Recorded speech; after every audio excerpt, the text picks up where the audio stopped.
সে বলেছে যে আমি গাঁজা খেয়ে তারপর ঢুকলাম, মানে এটা খুবই বৃত্তিহীন। উনি ছোট পর্দার অভিনেত্রী তানজিম তিশা তার সৌন্দর্য ও অভিনয়ের মাধ্যমে দর্শকের হৃদয়ে জায়গা করে নিয়েছেন ঠিকই, কিন্তু তার ব্যক্তিগত জীবনের নানা বিতর্কের জন্য আলোচনায় আসেন বেশ কয়েকবার। অ্যাটলিস্ট রমজান মাস আমরা শুটিং করছি। এবারও ঠিক অভিনেত্রী সামিয়া অথইকে শুটিং সেটে থাপ্পড় মেরে বিতর্কের শীর্ষবিন্দুতে। ওকে, আসসালামু আলাইকুম everyone. I know it's too late, অনেক রাত হয়ে গেছে। আমরা এখনো শুটিং করছি পুতুলের বিয়ে, যেটা নিয়ে আসলে 2 দিন আসলে অনেক কিছু হয়ে গেছে।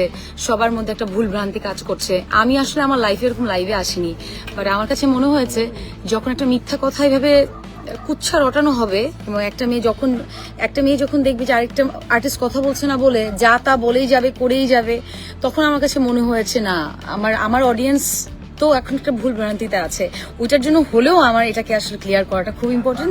উনি ওইখানে আমাকে এমন ভাবে মারছে, আমার গালের মধ্যে এত জোরে জোরে মারছে, আমার গাল, আমার চোখ ফুলে গেছে। আর আমি আমি আমি মানে কথা বলতে পারতেছিলাম না। অভিনেত্রী সামিয়া দাবি করেন তানজিম তিশা গাঁজা খেয়ে শুটিং সেটে থাপ্পড় মারেন এবং লাইভে এসে তা দেখায়। মারার আগ মুহূর্তে নাকি উনি ফোনের মধ্যে চিলাচিলি করছিল এখন, এবং গাঁজা খেয়ে নাকি যেন খেয়ে উনি আসছে। এই যেই সিনটা আমাকে মারতে আসবে, ঠিক মারার আগ মুহূর্তে নাকি উনি ফোনের মধ্যে চিলাচিলি করছিল এখন, এবং গাঁজা খেয়ে নাকি যেন খেয়ে উনি আসছে। সেটা তার ব্যাপার, উনি কি খায় না খায় সেটা নিয়ে আমার কোনো কথা না, কিন্তু আমার কথা হচ্ছে যে এই যে অ্যাটাক করা। অভিনেত্রী আরও দাবি করেন তার কুকীর্তির কথা, কিন্তু তানজিম তিশা লাইভে এসে গাঁজা খাওয়া এবং থাপ্পড় মারার বিষয়টা অস্বীকার করেন।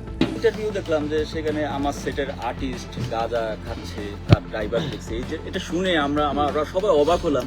রমজান মাস, একটা আউটডোর লোকেশন আছে, এখানে অনেক ধরনের মানুষ, একটা অ্যাডভোকেটের বাসা, ওনাদের ফ্যামিলি মেম্বার, আমরা লোকেশনটা রেকি করে ম্যানেজ করে ওনাদেরকে এই কাজটা লোকেশন গল্পের কারণে আমরা এই জায়গায় আসি শুটিং করার জন্য। সেই জায়গায় মানে এরকম একটা এলিগেন্ট, মানে এরকম একটা কথা বলা, এটা তো আমার জন্য অ্যাজ এ ডিরেক্টর বা আমার টিমের জন্য এটা খুবই বাজে। কারণ রমজান মাস বা রমজান মাস না হোক, মানে জিনিসটা হচ্ছে মানে গাঁজা খাচ্ছে বা উনি যে কথাটা তবে কি আসলেই গাঁজা খান তানজিম তিশা?